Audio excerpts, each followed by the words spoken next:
Permisi dok, ini anak saya kayak prestasinya gitu menurun sama kurang belajar, terus dia juga sering ngurung di kamar gitu, kenapa ya dok? Oh, adiknya ini prestasinya turun ya di sekolah. Hmm, ini adiknya nanti saya tanya-tanyain, nggak apa-apa ya dek? Sebelumnya adik, emang kemarin-kemarin sebelum adik ngerasain hal kayak gini tuh, apakah adik masih semangat saja gitu? Masih. Terus tapi mulai beberapa hari ini, sebulanan ini? Sebulanan ini ya. Nanti ini tak kasih lembar kuesioner ya, pertanyaan-pertanyaan. Datanya apa cuma 20. Nah, nanti ini bisa diisi ya. Jadi ini buat dilihat terlebih dahulu ya, dek. Silakan. Nah, untuk nanti pertanyaan-pertanyaan pada kuesionernya ini itu pertama jawabannya akan dijaga-jaga saya. Jadi yang tahu cuma saya. Jadi adik juga nggak usah khawatir ketahuan teman-temannya di sekolah. Terus setelah itu nanti dia ini dijawab sujud-sujudnya di atas apa yang emang adik rasakan di sekolah walaupun memang di rumah gak belajar. Nah terus untuk ngisi cara kuesionernya ini namanya kan kuesionernya SRQ ya, self reporting questionnaire, di mana self reporting questionnaire ini yaitu suatu kuesioner pertanyaan-pertanyaan yang untuk menilai kondisi dari psikiatrik dari adik ini nanti. Nah ketika adik sudah menjawab poin-poin ini, nanti oleh saya sebagai dokternya adik itu akan menilai apakah adik memiliki gejala-gejala yang muncul yang mengarah ke suatu gangguan psikologis ataupun kejiwaan. Sebelumnya adik di sini ada paham? Nah, untuk pengisiannya adik ini cuma ada 20 pertanyaan dengan 2 model jawabannya, itu ya dan tidak. Nah, ya dan tidak ini adik itu harus jawab sesuai yang emang adik rasain. Kira-kira dalam 1 bulan ini dari pertanyaan tersebut, apakah adik merasakan apa yang ditanyakan oleh pertanyaannya tadi? Nah, misal apakah adik nanti ditanya apakah adik lelah. Nah, apa adik merasa nggak dalam 1 bulan ini merasa lelah atau enggak? Atau lelahnya cuma 2 bulan 3 bulan lalu? Kalau misalnya lebih dari 1 bulan ini, adik jawabnya tidak aja. Tapi kalau emang merasa hal tersebut dalam 1 bulan ini, adik jawabnya iya.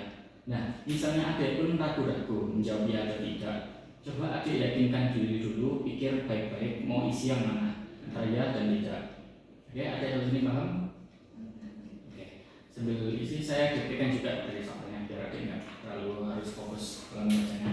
Oke, pada pertanyaan pertama ya dek, apakah anda merasa sering sakit kepala? Oke, adiknya sering nggak merasa sakit kepala dalam 1 bulan ini? Ya bisa tidak ya kalau gitu. Oke, setelah itu apakah ada kehilangan nafsu makan?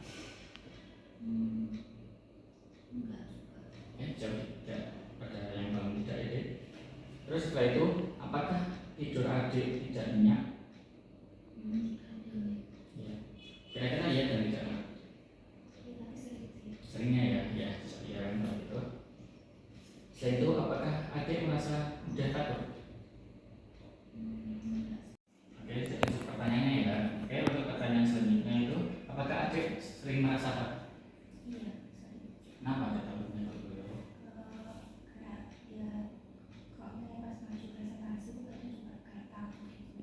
Dan itu normal ya, tapi kira-kira pernah nggak ada tiba-tiba kayak nggak ada apa-apa nih, tiba-tiba takut gitu aja? Kadang kayak takut itu, takut overthinking sama masa depan. Yang dari jauh ya gitu.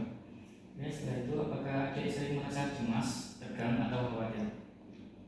Iya. Gitu ya. Oke, lanjut ya pertanyaan adik. Apakah adik sering tangannya gemetaran sendiri? Enggak salah gemetar ya, takut sama cemas cuman nggak gemetar ya. Terus itu, nah adik apakah sering merasakan gangguan pencernaan kayak tiba-tiba mules, mual, muntah, atau tiba-tiba sakit perut gitu aja? Kadang. Oke. Habis itu adik sering merasa sulit berpikir jernih nggak? Kayak bingung apa mau mikir apa tuh kayak sulit gitu? Enggak juga ya. Oke, bisa jawab tidak. Setelah itu deh, apakah adik merasa tidak bahagia? Oke aja ya. Ibunya bagus ini. Lanjut setelah itu apakah adik merasa lebih sering menangis? Tapi jarang sih, paling cuma takut aja. Nggak sampai nangis ya. Oke.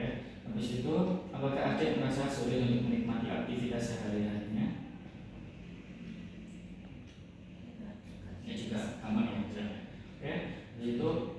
merasa kesulitan nggak mengambil keputusan? Mungkin kadang ya. Kadang aja ya. Tapi kira-kira iya dan tidak sulit nggak? Tapi enggak sih. Nggak ya, tidak jawab tidak ya. Habis itu aktivitas sama tugasnya adik ini sehari-harinya kayak PR gitu aja itu terbengkalai nggak? Atau tetap dikasih? Tetap dikasih ya, kerja. Habis itu apakah adik itu sampai bingung dan nggak bisa merasa berperan di hidupnya ini? Nggak coba ya? Karena apa sih kalau gitu? Ya lanjut. Apakah adik kehilangan minat terhadap banyak hal? Enggak. Masih ada yang Minat masih kuat ya, motivasinya ada. Terus apakah adik merasa tidak berharga? enggak sih karena ibu saya itu kayak selalu mendukung saya. Ini keren banget ini adiknya. Oke, nanti tidak ada pertanyaannya. Sisa dikit kok. Apakah adik merasa pikirannya ini kayak mau mati aja gitu? Pernah nggak merasa kayak gitu? Enggak ya. Alhamdulillah adik. Oke lanjut. Habis itu apakah adik merasa lelah sepanjang waktu? Ya ada sih kalau ada aktivitas fisik mungkin ya. Aktivitas fisik aja ya. Kalau biasa enggak kan? Enggak. Habis itu apakah adik pernah merasa nggak enak di perut? Kayak pertanyaan tadi sih sebenarnya. Enggak kan? Aman ya. Oke, pertanyaan terakhir untuk sekalian, apakah adik mudah lelah? Ya, Kalau coba ya. mungkin kalau aktivitas fisik yang berat ya. Jadi aktivitas sehari enggak ya? Ya. Dari saya deh. Oke. Ya juga jangan lupa diisi ada ini untuk identitasnya ada nama, umur, terus identitasnya ini diisi dulu ya, boleh diisi dulu.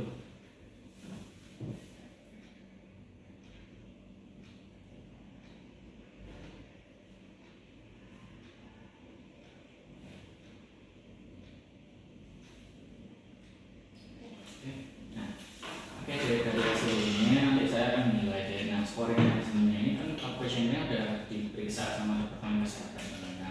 Nah, dimana kalau poin-poinnya di sini terpenuhi, adanya ada dua kriteria. Pertama, kriteria dari banyaknya jawaban iya-nya adik tadi. Nah, misalnya kalau iya, kayaknya saya perlu melakukan rujukan nanti dokternya kasihkan.